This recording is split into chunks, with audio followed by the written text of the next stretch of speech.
a game changer. Yeah, right. It is energy efficient, and it also highlights the chip design capability of Apple. I think the market did not reflect enough in its share price because recently Apple is being pressured by the inclusion of Tesla in S&P 500 because the people will need to cut their holdings into other heavyweights to finance their purchase of Tesla. So Apple is being affected. And M1 chip actually is very welcome, and it is a game changer in the PC business. And also, I think people would like the surprise element in Apple design capability in chips. So I think this one actually will have a very long runway for Apple. Now, Alex, you're also looking at, apart from the three names, which I have to say are extremely popular anyway, so I'm not sure if you get alpha out of that. You're looking at Hong Kong property names, specifically 16HK, which is Sunung-Gay, and New World Development. What's so special about those two? First of all, these two have been underperforming for almost 18 months now. So we are seeing a lot of weakness in this sector.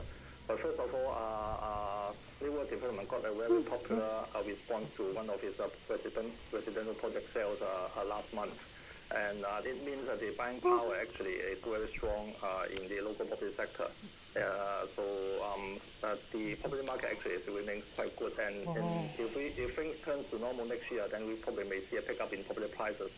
And also, recently we are seeing some optimism towards some landlord and REITs because of the vaccine news. So Sun Hung Kai and New World, actually, they are also having a very good rental portfolio. So they are better among other developers. So I think that these two actually may have some room to pick up, and they actually are the cheap at the current level. Alex, thank you for your stock picks. Alex Wong, Ample Capital. Up next, time for our morning call to look at some of the top analyst recommendations across markets. Plenty more ahead. This is Bloomberg.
Hopes of a post-Brexit trade deal remain alive after the UK and EU agreed to break yet another deadline and keep talking.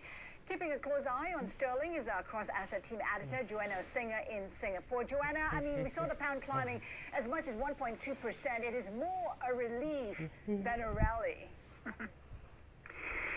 Yeah, I mean, there's still a lot of hesitancy, right? Because nothing might come of these talks, but they have been continued, and so people are thinking, well, there's a chance that some good development comes out of it, and it's currently up 0.8%. And what else, Joanna, might influence where we see that, well, or at least where we see cable trade this week, or is it simply Brexit and Brexit headlines? Yeah, well, the Bank of England is meeting this week, and that could be a big deal. If there is a deal, they might not do a whole lot, but if they're heading for a no-deal outcome, Bloomberg Intelligence has actually forecasted that the BOE will announce a faster pace of asset purchases. So there's that. There's year-end sparse liquidity coming up after that. So we could see a lot of volatile trading. And definitely the options are showing a lot of volatility right now because people are still so unsure what will happen with it. Okay, all right. Something to watch. We're going to get underway this week. Thought we were going to be pretty much done with this conversation, looking at the headlines last week, but certainly this is a continuing Brexit story. All right, as it has been the last half decade or so. All right, an earlier independent currency strategist, David Bloom, you may know him, of course, from his HSBC days, gave us his take on Brexit. Have a look. I don't think we're getting an extension beyond the end of the year. It's very hard to believe that. I mean, we've had extension after extension, but it seems as though the 31st of December this year is a hard deadline. So we thought it would be a couple of hours and it would be all over, but of course they're going the extra mile, which the French couldn't be happy about because they went metric in 1795. That's an English expression, going the extra mile. So you can see how we've wormed our way into getting another delay. How much of the potential for a hard Brexit has been priced in now, David? The sex and violence is back in sterling. I mean, it's very interesting for the day traders going up and down, moving a lot. But I don't think it's fully priced in. I don't even think a deal is fully priced in. I mean, a deal, the tomes, the literature behind it, what's in it, nobody even cares what's in it anymore. We just want a deal. And the other thing Boris likes talking about is otherwise we have, we'll do the Australian deal. Which is great for your audience to know that if we do the Australian deal, it means it's code for no deal because Australia doesn't have a deal with the EU. But Boris likes to talk about the Australian deal rather than saying no deal. With all of this uncertainty, how much is that weighing on the euro, and how much would it be good for it to weigh on the euro? I mean, we're headed for the best year since 2017. How much longer will policymakers sort of stay quiet on this one? Yeah, I mean, that's a very good question, and that's why it's best to look at sterling against the dollar, because obviously a hard Brexit, I think, is worse for the UK. That's about 65 million people rather than the 400 million people in Europe. So even if you just took a population at a 5-to-1 basis, if it's bad for sterling, it should also be bad for the euro. And that's why if you play Brexit in the currency markets, obviously the best place to play it against is against the dollar, because that stands aside. If we're playing Brexit in Asian currencies, where do you go? Well, you were waxing lyrical about the renminbi earlier and the yield advantage, so that looks pretty good. And obviously, if the renminbi starts to appreciate, you start getting things like the Korean won appreciating, because I don't think you'll have a revaluation of the renminbi on its own. If the renminbi is going to get stronger, and I think for a while it will, then it'll take the big boys with it, like the Korean won. So that's a good play against sterling. But as I've said, don't wait for Christmas to shed all those excess pounds. Shed those pounds now, because this is not going to go well. Independent currency strategist David Bloom. Well, time for our morning calls. Let's get over to markets reporter Sophie Kamarudin. And so Morgan Stanley staying bullish on EMs. What's the outlook?